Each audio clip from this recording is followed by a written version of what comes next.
Muito bem, estamos de volta com o nosso podcast direto aqui da Campinas Innovation Week. E você sabe, né? Sempre recebendo aqui pessoas para a gente bater um papo, para a gente conversar, falar de tecnologia, de inovação, enfim, vários são os assuntos. E nós estamos recebendo aqui agora a Melissa Fernandes, que é gerente de tecnologia e inovação do Instituto Brasileiro de Petróleo e Gás. É isso, Melissa, tudo bem? Isso mesmo. Boa tarde, obrigada pelo convite, pela oportunidade de estar aqui falando um pouco. Eu sou gerente de tecnologia e inovação de um instituto que trabalha fazendo a gestão do conhecimento e o advocacy da indústria de óleo, gás e energia no Brasil. Então, a gente hoje tem mais de 200 empresas associadas e a gente trabalha desde a análise da questão da exploração e produção aqui no Brasil, com um olhar atento para a questão da evolução energética. Na verdade, a gente não fala nem mais transição energética, e sim evolução energética, que a proposta é a gente identificar que cada vez mais a gente vai ter uma matriz energética diversificada, né? Hoje o Brasil ele já tem uma energia, uma matriz energética limpa, né? A gente não usa tanto combustíveis fósseis para a geração de energia, a gente tem muita parte vindo da parte hidrelétrica, né?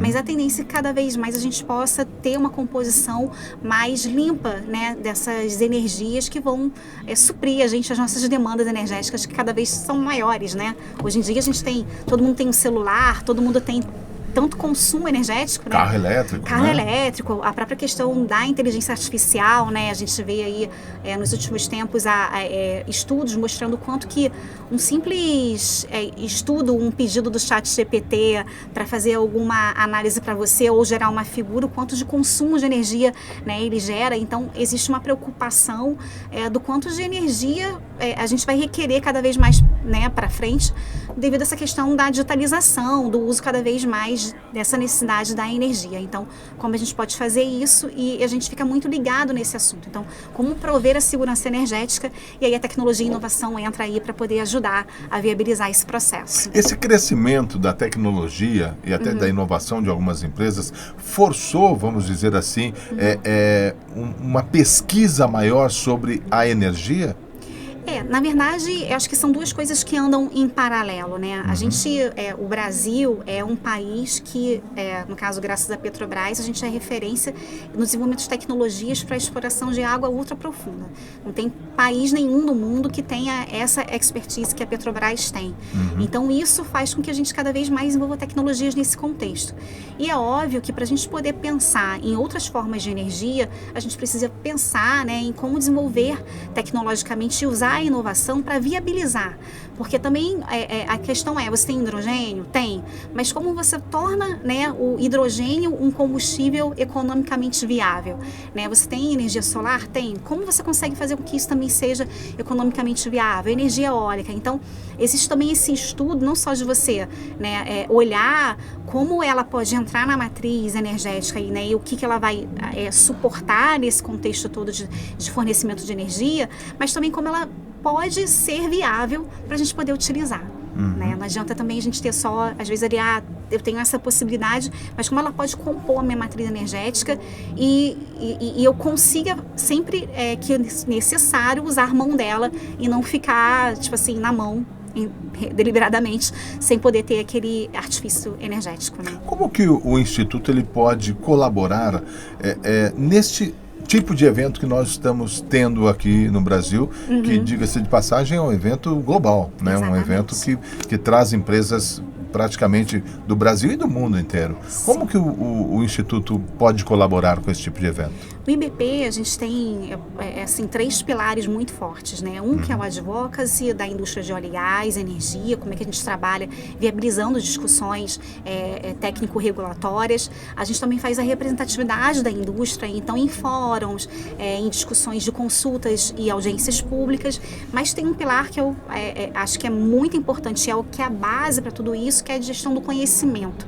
Então, o IBP trabalha com comissões técnicas e grupos de trabalhos, que são compostos por representantes dessas empresas associadas ao IBP. Então, temos pessoas de diversas, né, partes da cadeia da indústria e que juntas, elas discutem assuntos que são relevantes para a indústria. Então, no meu caso, que sou gerente de tecnologia e inovação, eu discuto diversos assuntos de tecnologia e inovação, desde segurança cibernética, a questão de convergência OT&T, como você junta o mundo da instrumentação e automação com a tecnologia da informação, até mesmo como você viabiliza um ecossistema de tecnologia e inovação.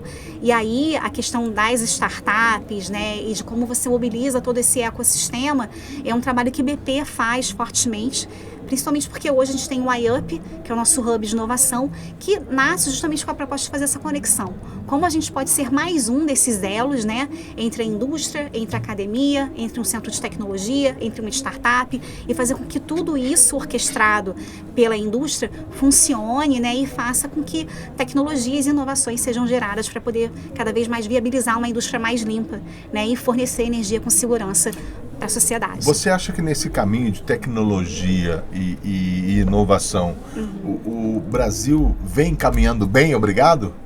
Eu posso falar do recorte do setor de óleo, gás e energia. A gente tem uma especificidade que é o seguinte: todas as empresas que fazem exploração e produção de petróleo e gás no Brasil, elas assinam um contrato, que aí tem várias modalidades, aí é questão bem juridiquês, mas é concessão, ou contrato de partilha, ou contrato de cessão onerosa, mas esses contratos têm como uma cláusula, que eles chamam de cláusula de investimento em pesquisa, desenvolvimento e inovação.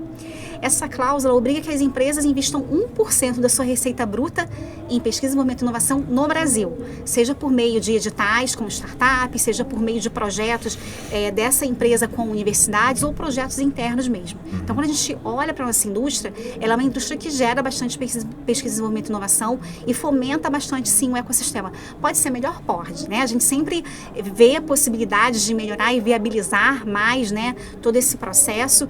O próprio programa NAVE, que hoje, né, a gente faz a gestão junto com a ANP e com essas 9 empresas, foi justamente o resultado de um aprimoramento, né, dessa resolução que diz onde você pode e não investir esses recursos de PDI.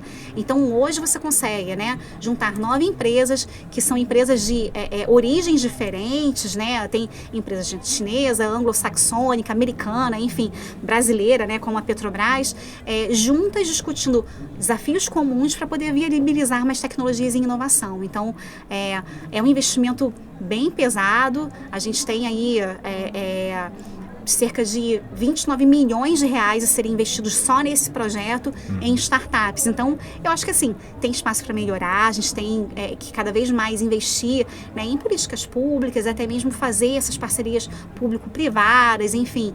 E eu acho que um outro processo importante é a capacitação.